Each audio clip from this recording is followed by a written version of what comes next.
ये आदमी कहता है प्लीज आवाज मत करना, लेकिन ये बूढ़े बाबा चिल्ला देते हैं। आदमी तुरंत अपने बेटे को उठाकर भागता है और एक पेड़ के पीछे छिप जाता है, क्योंकि आवाज करने पर मॉन्स्टर आ जाता है। कहानी के शुरुआत में दिखाया जाता है कि एक बच्चा एक खिलौना लेकर अपने पापा के पास जाता है, लेकिन उसके पापा खिलौने से बैटरी निकाल देते हैं, क्योंकि आप इस शहर में जरा सी भी आवाज नहीं कर सकते हैं। अगर गलती से भी आवाज हुई तो दूसरी दुनिया से आए मॉन्स्टर्स आपको नहीं छोड़ेंगे। अब ये परिवार मॉल से बाहर निकल जाता है और सिर्फ रास्ते में बिछे हुए रेत के ऊपर चलकर ही आगे बढ़ता है, ताकि चलने की भी आवाज पैदा ना हो। लेकिन परिवार ये नहीं जानता था कि बच्चे ने खिलौने की बैटरी वापस ले ली थी। अब रास्ते में अचानक वो बच्चा खिलौने को चालू कर देता है। अब माता पिता के होश गुम हो जाते हैं और पिता दौड़कर बच्चे के पास जाता है, लेकिन तब तक देर हो चुकी थी। अब कुछ समय बाद दिखाया जाता है कि पिता अपने घर में रेडियो के जरिए दूसरे लोगों से कांटेक्ट करने की कोशिश करता है, लेकिन कोई रिस्पांस नहीं मिलता। ये लोग घर के बेसमेंट में रहकर बिना आवाज किए और बिना बात किए ही अपनी जिंदगी बिताते हैं। अब अगली सुबह पिता अपने बेटे को लेकर कहीं जा रहे थे, लेकिन बेटी इस बात से नाराज हो जाती है कि वो साथ नहीं जाएगी। पिता अपने बेटे को लेकर नदी के पास मछली पकड़ने जाते हैं, फिर वहाँ से एक झरने के पास जाते हैं और अपने बेटे को कहते हैं, यहाँ तुम जोर से चिल्ला सकते हो क्योंकि यहाँ तुम्हारी आवाज कोई नहीं सुन सकता। लेकिन घर में माँ जब सीढ़ियों से नीचे उतर रही थी तो एक सामान नीचे गिर जाता है, जिससे जोर की आवाज हो जाती है।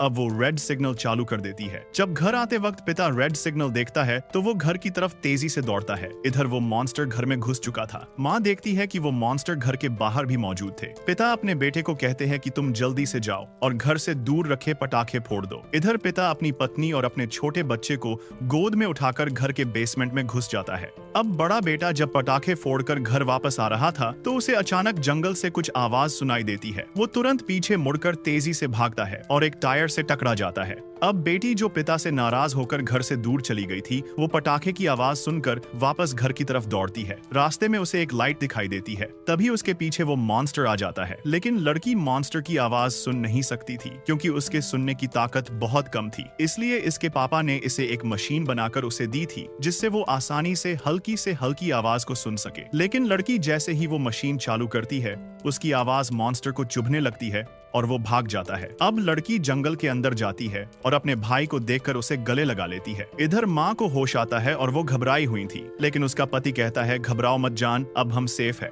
वो पूछती है कि हमारे बच्चे कहाँ हैं? तो पति कहता है कि तुम घबराओ मत, वो भी बिल्कुल सुरक्षित होंगे, मैं तुरंत उन्हें लेकर आता हूँ। अब दिखाया जाता है कि दोनों भाई बहन अनाज के टंकी के ऊपर थे, लेकिन अचानक उसका भाई अनाज के गोदाम में गिर जाता है। बहन तुरंत उसे बचाने के लिए अंदर कूद जाती है और दोनों भाई बहन टूटे हुए गेट पर चढ़ जाते हैं। लेकिन ज्यादा आवाज होने की वजह से वो मॉन्स्टर टंकी में आ जाता है, पर लड़की अपने कान के डिवाइस से आवाज करके उसे भगा देती है। पिता तुरंत दौड़कर टंकी की तरफ जाता है और अपने बच्चों को गले लगा लेता है, लेकिन पिता समझ जाते हैं कि मॉन्स्टर आसपास ही है। वो बच्चों को कार में जाकर छुपने को कहते हैं, लेकिन मॉन्स्टर गाड़ी के ऊपर चढ़ जाता है। पिता अपने बच्चों को कहते हैं कि मैं तुमसे बहुत प्यार करता हूँ और जोर से चिल्ला देते हैं। तभी क्या सच में माता पिता अपने बच्चों को इतना प्यार करते हैं कि उनके लिए कुछ भी कर गुजरते हैं? कमेंट करके बताएं।